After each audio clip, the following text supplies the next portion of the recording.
Então, vamos lá. A segunda parte da aula de hoje. Na verdade, a gente mal começou na aula passada, essa parte de funções, só mostrou como era e tal, como é que funcionava. Então, vamos falar um pouquinho mais tranquilo da parte de funções, certo? Então, primeiro, por que usar funções, certo? A gente fez o nosso programa, que lia, exibia saídas e tal, tudo no main, aí você, Sebastião chega e diz, vocês agora vão ter que fazer usando funções, né? Uma função para entrada, uma função para saída, uma função para processamento. Por quê? Porque eu devo usar funções se eu posso fazer tudo dentro do main e se não vai ter nenhuma diferença para o C++, certo? Aí é muito da questão do tamanho do programa. Nesse caso da gente, os nossos programas são pequenos, né? Tem 20 linhas no máximo, e fazer um código grande numa função só, no main, normalmente ele traz alguns problemas, certo? E aí eu listei alguns. Primeiro, organização do código. Então, você pega um programa, uma função que tem 300 linhas. Como é que você vai saber em que parte está o quê, né? É claro que quando a gente está com o código fresco assim na cabeça, fez ele há pouco tempo, dificilmente a gente tem problema em se lembrar é, quando, quando tem algum problema, certo? É, Vamos lá. Então, primeira coisa, dificuldade de organização do código. Segundo, trechos duplicados. O que é que acontece? Você precisa usar, vou usar um exemplo aqui bem simples, fatorial. Aí você tem lá uma função fatorial, uma função, fazer um fatorial é fácil, é só usar um for. Aí vai, usa um for. Aí lá embaixo, na mesma função, você vai e tem que usar de novo o fatorial. O que é que você faz? Você copia e cola e pronto, e faz de novo. Qual é o problema?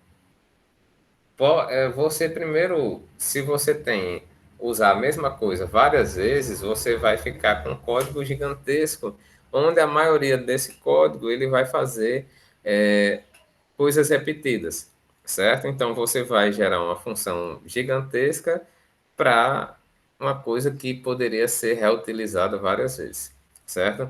Aumento no número de erros. Então, se você tem um programa de 100 linhas e tem uma função de 20, é mais fácil você saber onde é que tem um erro, ou dar menos erros, quando você observa uma função de 20 linhas, ao invés de uma função de 100 linhas. Né? Primeiro você tem a dificuldade para corrigir esses erros, né? Corrigir esses problemas, porque você não consegue identificar o local onde esses erros acontecem, certo?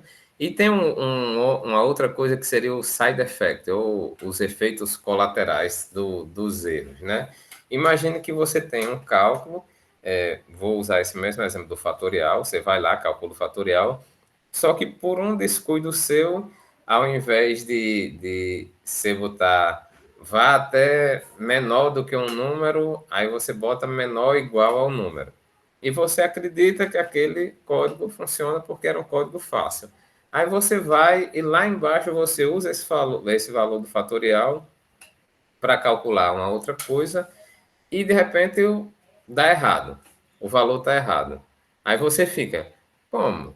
Aqui a fórmula está certa e tudo, não tem nenhum erro essa fórmula, o compilador está maluco, ou aquela velha desculpa, né? Quando vai apresentar para o professor, lá em casa meu código funcionava, né? E aqui não está funcionando.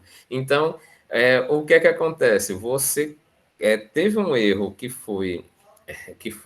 teve início lá atrás e você não conseguiu detectar por quê? Porque o efeito daquele erro só se apresentou lá na frente, ou seja, você só soube que aquele trecho estava errado quando você precisou de alguma coisa que ele fez lá na frente.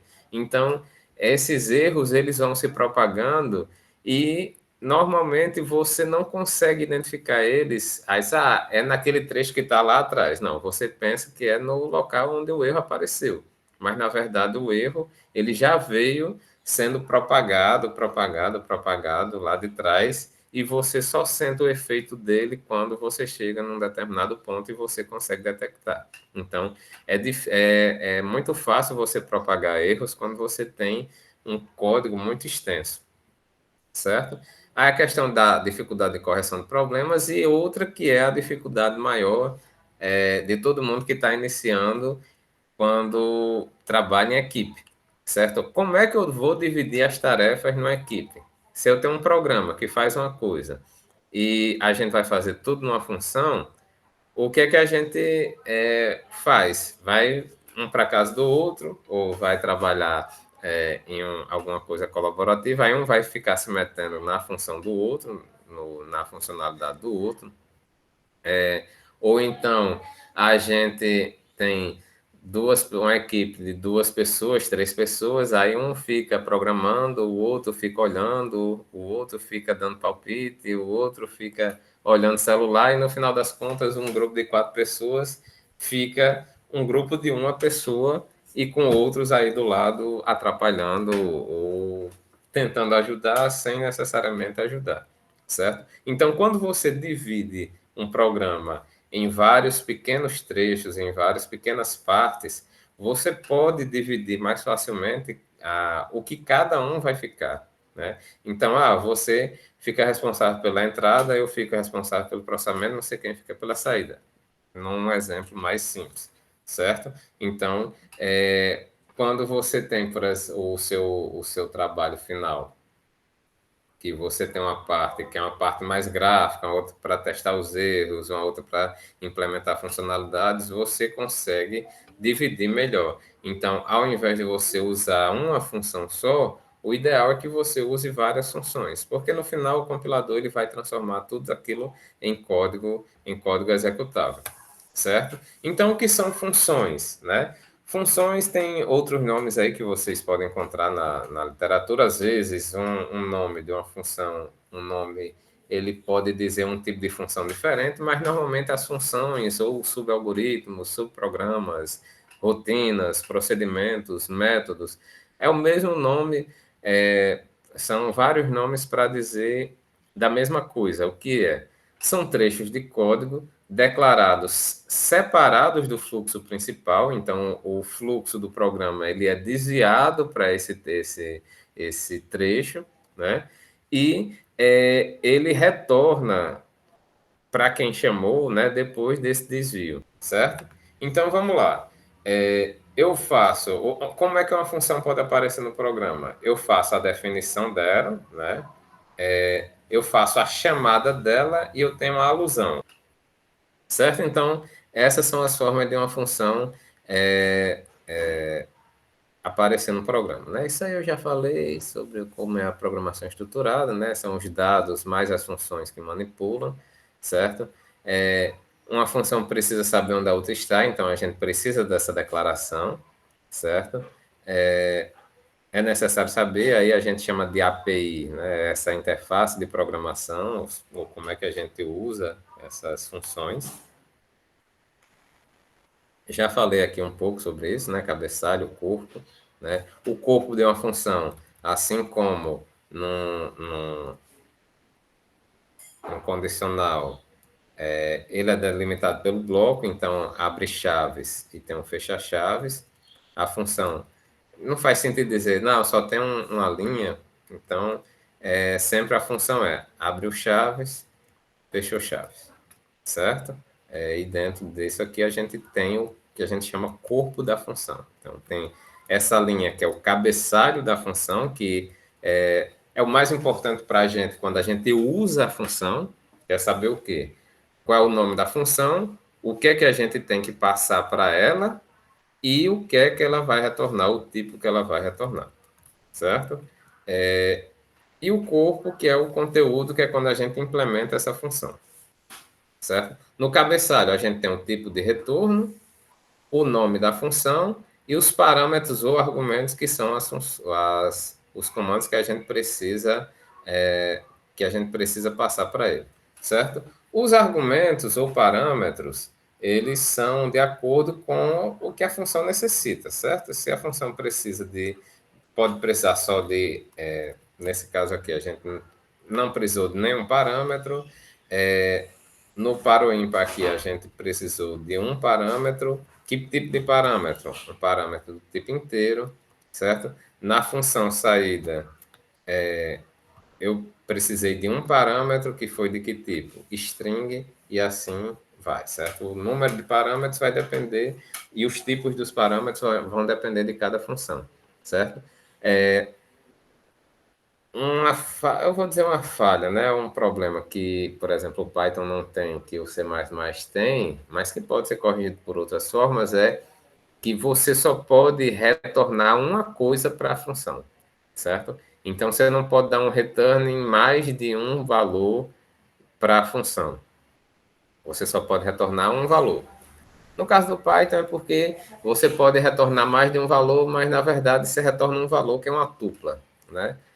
E aí você consegue retornar vários valores numa função do Python. Mas o padrão também é retornar só um valor como resultado da função, certo? E os parâmetros, se você não tiver nenhum deixa em branco, você pode colocar uma função, uma mesma função com o mesmo nome, só que com parâmetros diferentes.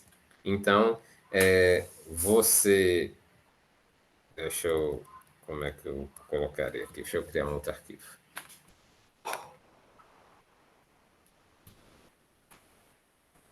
Função 2.cpp. Vou colocar aqui. Stream. Use namespace std. Main. Então, ó. O que é que diferencia uma função da outra? Por exemplo, eu criei aqui uma função int soma que vai receber um inteiro A e um inteiro B, e essa soma vai retornar o resultado de A mais B, certo? Eu posso criar uma outra função aqui chamada double soma, que vai receber um double A e um double B, e vai retornar A mais B. Ah, isso aí não é a mesma função, não? As duas não têm o mesmo nome, soma? Como é que eu vou saber a diferença entre a soma, a primeira soma ou a segunda soma? Se eu colocar aqui, vou colocar aqui nesse Cout, soma de inteiros. Entendeu? Certo? E aqui eu vou colocar Cout, soma de reais. Certo? Então aqui eu tenho isso aqui e vou chamar uma função aqui, soma. Aí eu vou chamar soma de 10 e 20. Que função soma eu estou chamando?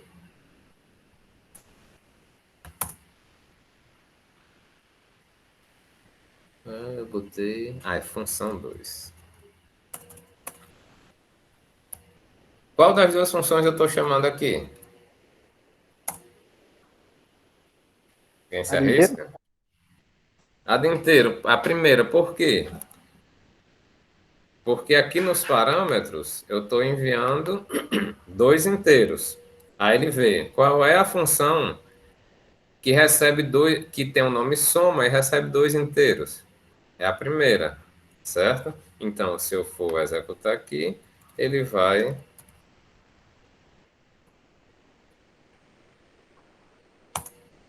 botar a soma de inteiros.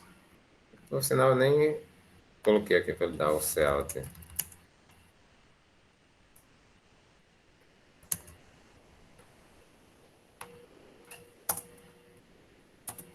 Então, ele vai dizer soma de inteiros. Se eu colocar aqui 10.0 e 20, qual é a função que ele vai chamar?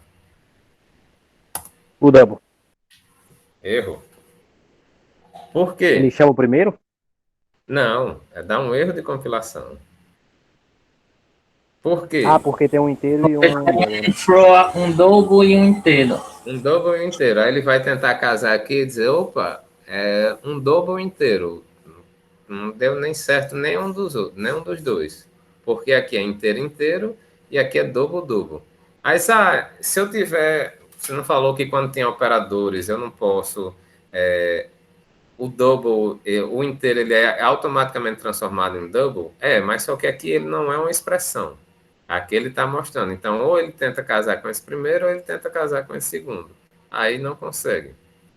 Então, aqui, se eu colocar 20.0, aí agora sim, double, double. E outra coisa que a gente tem que prestar atenção nas chamadas das funções é que o número de parâmetros ele tem que ser também o mesmo. Então, por aqui eu tenho dois números, aqui eu tenho dois números. Se eu chamar a função com um número, o que é que vai acontecer? Erro. Por quê? Não existe nenhuma função que case com essa chamada com um double. Aí ele mostra aqui quais são os candidatos. Soma com dois inteiros e o outro soma com dois doubles, mas nenhum com um double, certo? Então, o que diferencia aí é o conceito, né? O que diferencia uma função de outra função? A primeira coisa é o nome. Se uma função tiver um nome diferente da outra, são funções diferentes, certo? Ah, tem o mesmo nome. O que é que diferencia uma função da outra? A quantidade de parâmetros. Se eu tenho uma função com dois parâmetros e a outra função com três parâmetros, pelo número de parâmetros eu vou saber qual é qual é qual quando eu for chamar. Mas tem o mesmo número de parâmetros. O que é que ele vai ver? A ordem dos parâmetros. Então, beleza, eu tenho digamos que eu faço uma terceira aqui, certo? Vou criar aqui uma outra double soma, só que esse aqui vai receber um inteiro A e um double B. Acho que isso aqui já vai dar errado, mas vamos testar. Beleza. Aí aqui eu vou colocar 10 e 20.0. Beleza. Qual é Aqui ele está casando o nome da função, o número de parâmetros. E se eu colocasse 20.0 e 10? Dá certo ou dá erro? Imagino que deu errado, né? Erro, por quê?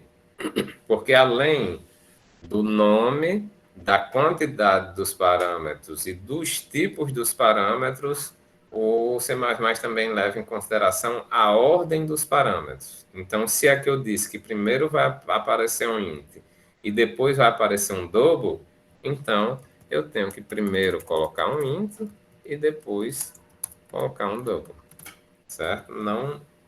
Não posso trocar essa ordem. Então, para casar a chamada da função com a declaração dela, eu tenho que tanto especificar o nome correto da função, a quantidade correta de parâmetros, o tipo correto dos parâmetros e a ordem com qual esses parâmetros aparecem, certo? Então, a função se diferencia da outra por isso aí. E a chamada, ela tem que casar por todos esses critérios aí, certo?